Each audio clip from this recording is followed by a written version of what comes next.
You're listening to the ADHD Support Talk Radio podcast. ADHD Support Talk is brought to you by ADDclasses.com. Visit www.addclasses.com and sign up for free webinars and online events today. Hello, and welcome back to ADHD Support Talk Radio. I'm your co-host, Lynne Edris, and I am a productivity coach. So I empower professionals to take control of their time and their lives so that they can fulfill their potential and have more time and energy for the things that matter most to them. I'm a woman with ADHD myself, guys, so I get it. And I know that you can have the kind of success that you want for yourself and the kind of fulfillment that you want for yourself. You can get there. Take some work, take some perseverance, but you absolutely, positively can do it. You can learn more about me, what I do, and the programs and services I offer at www.coachingadvantages.com. Today, Tara McGillicuddy is going to join me again. We are going to talk about a topic that is pretty near and dear, sarcastically, to those of us with ADHD. I think it's something that we can all relate to in one way or another, and that's time blindness and our trouble with the perception of time. So Tara, welcome back. Go ahead and introduce yourself to our audience. I'm glad to be back. I'm the founder of ADHD Support Talk Radio, co-host, and I'm also a woman with ADHD. I help people shift their energy to get more things done, to be happier, more productive. You can learn more about me by going to my website, taramcgillicuddy.com.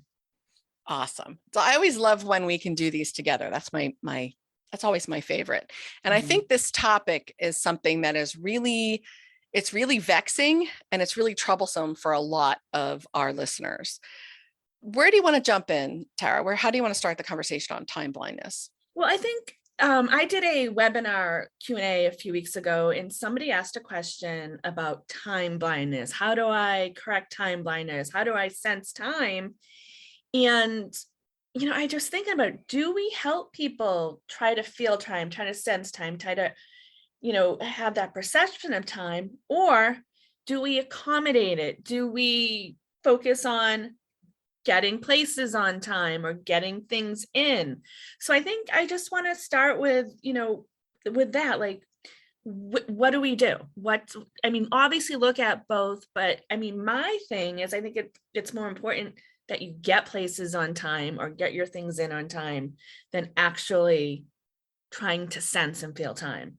Absolutely. And for those of you who aren't familiar with the term time blindness, which, there may be someone out there, right, who isn't familiar with the term time blindness, that's the term that we often use to refer to the challenge that most of us with ADHD have in perceiving time and perceiving the flow of time, estimating how long things have taken in the past, remembering how long things have taken in the past. I'm sorry, I said that backwards. Estimating how long things will take in the future.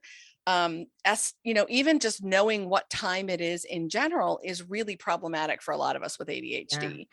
I always am amazed at my husband, who does not have a drop of ADHD blood in his body.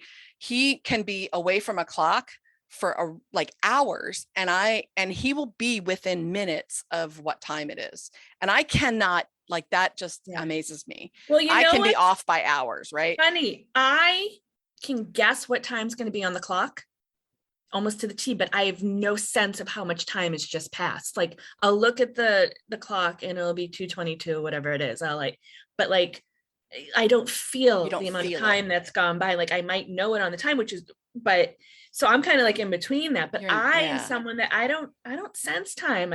Like, time blindness is one term, but I think I kind of like the term time perception impairment. Absolutely. Yeah. Absolutely. But for the most part, I can get places on time. And deadlines are a different thing with me, but that's not just because of my lack of time or lack of time perception or whatever. But yeah, a lot of people have this impairment with time.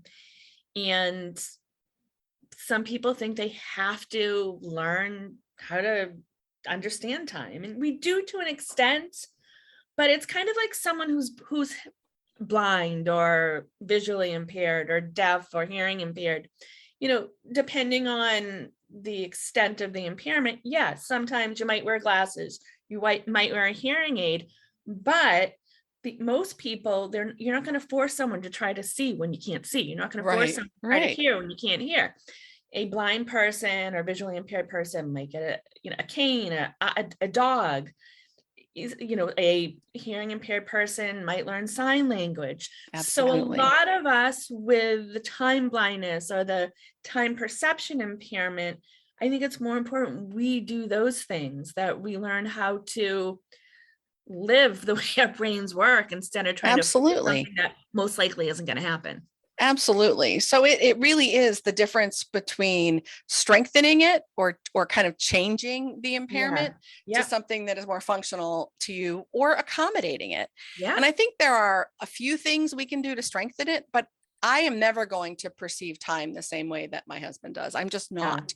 It's and Lord knows, I've worked at it hard enough, and I've definitely tried.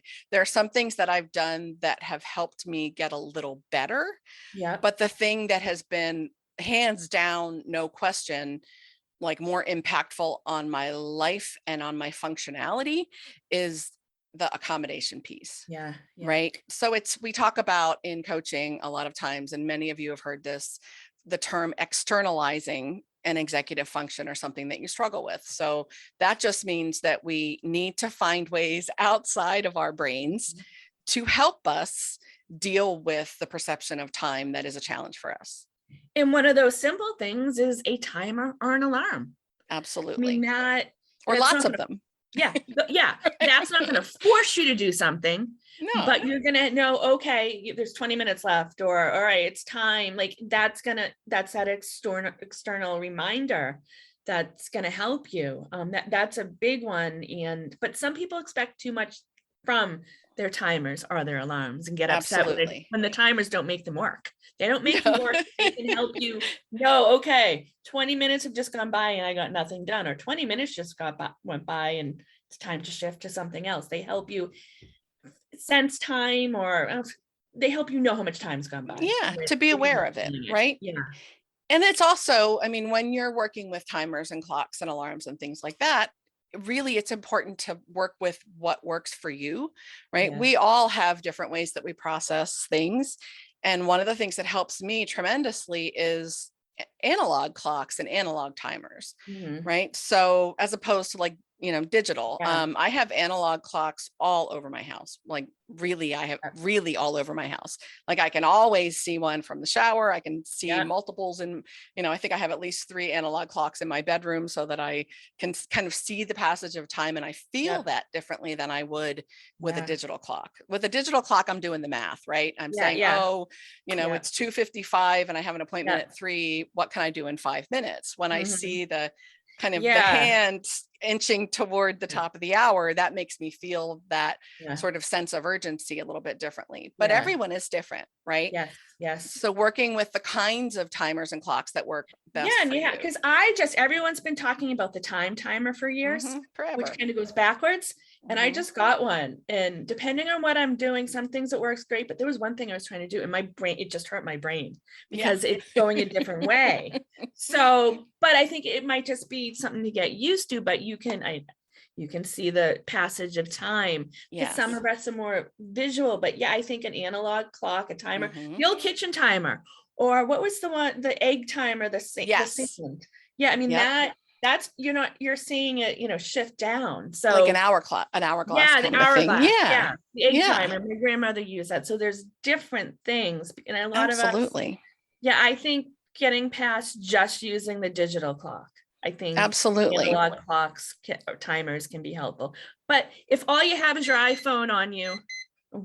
Speaking of timers. I didn't realize. I had the time timer in my hand and I didn't realize the alarm was on. I do apologize for that. But if all you have is your iPhone, and you set that digital timer, that's going to help. I mean, absolutely. Don't say that we're forcing you the only. No, and we don't want you to go and spend a bunch of money either. Right. Look around and see what you have. Look around and see what apps you can download for free on your phone. There are analog apps. There are all, Yep. Time Timer has an app. There are all Yeah. kinds of different timers. Play a little bit and see what helps you. And I think it also depends on like what you're using the timer for. Yes. Right. So Shifts the kind from, of I have a lot of different yeah. timers. I wish Yeah. I could show you all the different timers that I have. Yep. People give them to me sometimes. Yeah. I have timers that light up. Yeah. I have timers that are obnoxious Yeah.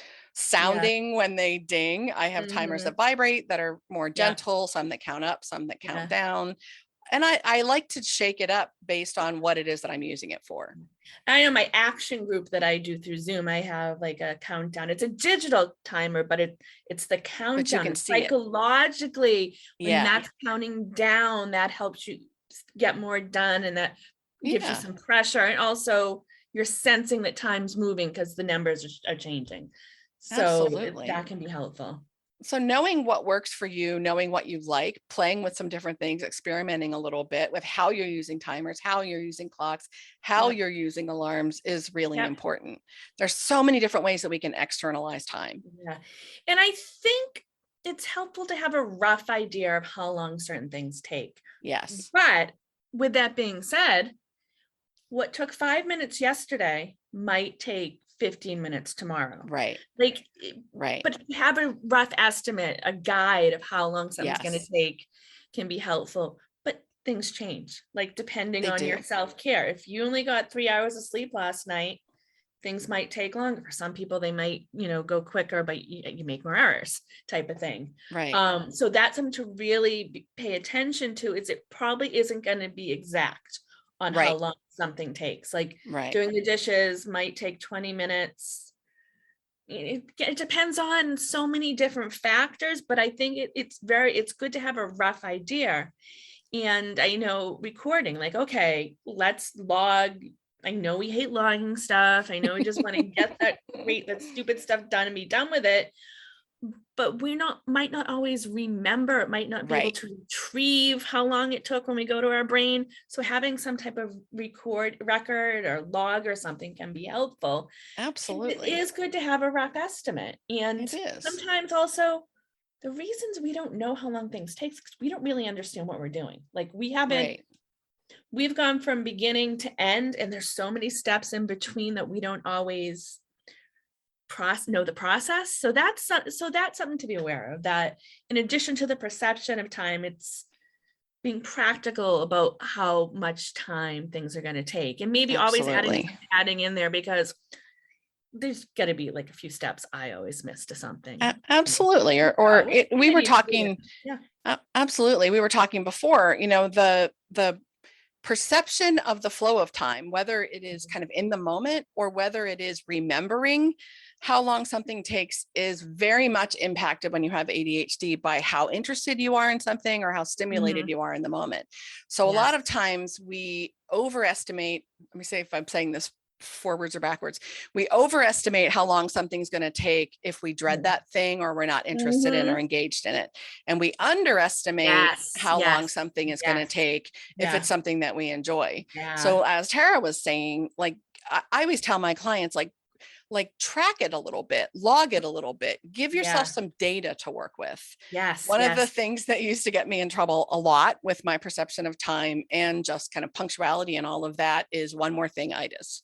Right. When I have to squeeze one more thing in before I leave, and then I end up being late for something. I know a lot of our listeners can relate to that. So one of the things that I did is to really think about, what are the kinds of things that I'm trying to squeeze in, and to kind of ramp that up a little bit. I started to log how much time those different kinds of things would take. And it seems more often than not that the kinds of things, and I'm going back like quite a few years, but the kinds of things that were my one more thing itis things at the time were like, oh, let me just empty the dishwasher real quick, or let me just fold this load of laundry real quick, or let me just reply to this email real quick. I can do that in the 3 minutes between now and when I have to leave. So I started logging, like, how long does it actually take me to empty the dishwasher? And then I had an average. How long does it take me to actually fold a load of towels? And then I had an average, because how long it takes me to fold a load of towels is very different than how long it takes me to fold a load of whites. Yeah. Oh, Then wow. I have Yeah. some Yes. data to work with, right? And Yeah. it sounds a little goofy and it sounds a little bit over the top, but if I know that it really takes me 25 minutes on average, plus or minus even 10 minutes to fold a load of whites, and I only have 5 minutes before I have to Yeah. get out the door, that's an Yeah. easier intellectual decision. Yes. Then it's just like, oh, that doesn't fit there. Right. Yeah. But where in my mind, emptying the dishwasher sometimes feels like it just takes a minute. Sometimes it Yeah. feels like it's going to take all the time and energy I can possibly muster, so Mhm. depending on how I feel, I may try to squeeze that thing in. Yeah. So having some data to work with can really, really be helpful. And it, again, but like Tara said, it's going to vary based Yeah. on where you are, kind of where your focus is, where your energy is, and all of that. So you may need to factor in what I call like a fudge factor, Yeah. right? So a 50% buffer or a 25% buffer, depending on how far off you tend to be. My fudge factor is usually, depending on what it is, like it can be as much as 50%. Mm-hmm. It's like drive time, like where, Yeah, if absolutely. you don't hit traffic, you get there in a certain amount of time. If you hit traffic, it depends on what type of traffic you hit. So that's something to take into account. I know we were talking about like more like chores type of thing, but it's it could be anything. Yeah. Absolutely. So give yourself a buffer. Definitely we need that. And hey, if you finish in 5 minutes, congratulate yourself, celebrate. Right. Right. Something else. Yeah. I always say that's bonus, right? Then I got the gift of time. If it only took me 5 minutes and I thought it was going to take me 15, then I can do something fun for the balance of that time. If I, beat the clock, so to speak. I think, I gamify a lot of stuff. So that totally speaks to me.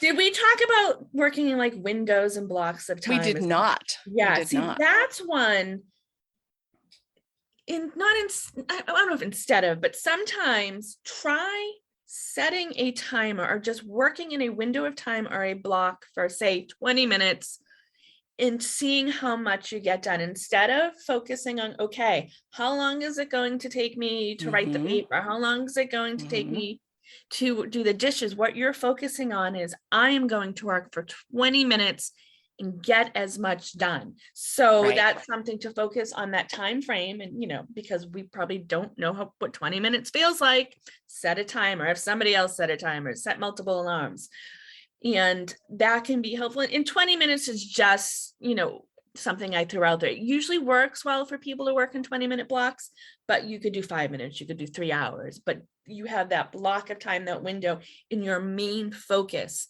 is completing as much as you can in that window of time, as opposed to I'm going to focus on just how long the project takes. So it's absolutely, it depends. Some things that those windows, those blocks of time work better. Some things they don't, but that's one thing that I think can be helpful for people, is to focus on those windows or blocks of time. Absolutely. And that's one of the things that I will add interest or stimulation to something that is otherwise boring or mundane, or something that I, a non-preferred task or whatever, by trying to beat my own time estimate. Or so I'll say, I think I can do this. It's kind of like my all day long real life version of like name that tune when it comes to productivity, right? I think I can do this thing in 30 minutes, right? And then I start my timer and I see, can I beat 30 minutes, or how far can I really get in 30 minutes? Adds a little bit of extra stimulation, a little bit of extra interest.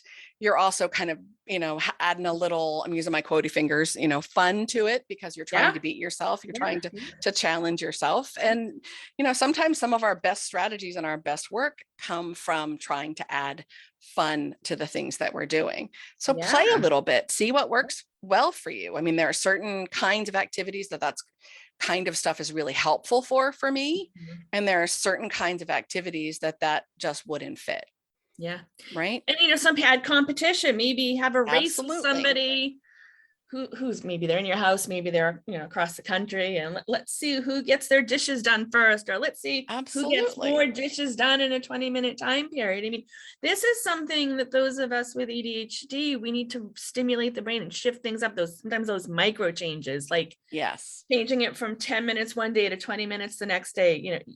There's so much we can do, and we can play with time too. Like Yes. we can use time to our advantage instead of trying to fit into that time perception and understand it, where I'm never gonna perceive time like the average person. No, I'm never going to feel it like someone else will. So finding ways to play with it, finding ways to engage yourself with it in ways that work for you, accommodating it when you really can't change the way you perceive it. You can gather data, you can practice. Like I practice estimating, I practice all the time, what time is it going to be when I look at the clock? And sometimes I'm like surprisingly close, and sometimes I'm like, holy crap, how can I be so far off? But I think it helps me a little bit, maybe. I don't know, but not like accommodating does. No, accommodating, it's definitely, I'd say for the most part, it's probably better for most of us with the ADHD type brains to accommodate instead of try to like perceive time, because it's an uphill battle. Try it out, prove us wrong. Like, absolutely, if you've done something and you learned how to perceive time, like, and you understand time, feel it better than you did last year, let us know how you did it. Absolutely. We have you on as a guest. You can teach us how to do it. Absolutely. So share with us, comment on the videos on YouTube, join us in the ADHD Support Talk Facebook group. Let us know what works for you, what doesn't work for you, what you've tried, anything that's been helpful, your insights, and of course, any questions that you might have. But this is a big topic for our tribe. It's a really big topic for us. And it's a difficult one. Absolutely. It is. And like, I'm like, I don't think I was meant to be in time isn't my thing. It's like a foreign concept to me. And we've all been forced to like be in these time constraints, and we have to deal with time. Even if we don't feel time, it's important for us to get places on time and to get things done and all the stuff in between. Absolutely. Absolutely. So let us know, share your thoughts, share your ideas, share your insights, share what works for you, what you've tried, what has and has not worked for you may just very well be something that is very helpful to someone else. Yes. Absolutely. Any last thoughts or anything else you want to share? Final words, Tara? I just think the thing is, like, we don't have to fit into that time perception. We do not have to perceive time, but we have to understand time is important and do those accommodations and get where we need to be on time and get things done in time and all that. But absolutely. So the focus on externalizing, focus on accommodating and coming up with creative ways to do that really work for you. And don't be afraid to play and to tinker and to experiment and try to, play games and see what works for you where. Absolutely. Well, thanks so much for doing this, Tara. Thank you all for listening. If you find this episode helpful, if you enjoy ADHD Support Talk, please do leave us a 5-star review on iTunes. That will help other people find us. That will help other people get the help they need as well. Thanks as always, everyone. We appreciate your attention and thanks for listening. Thank you.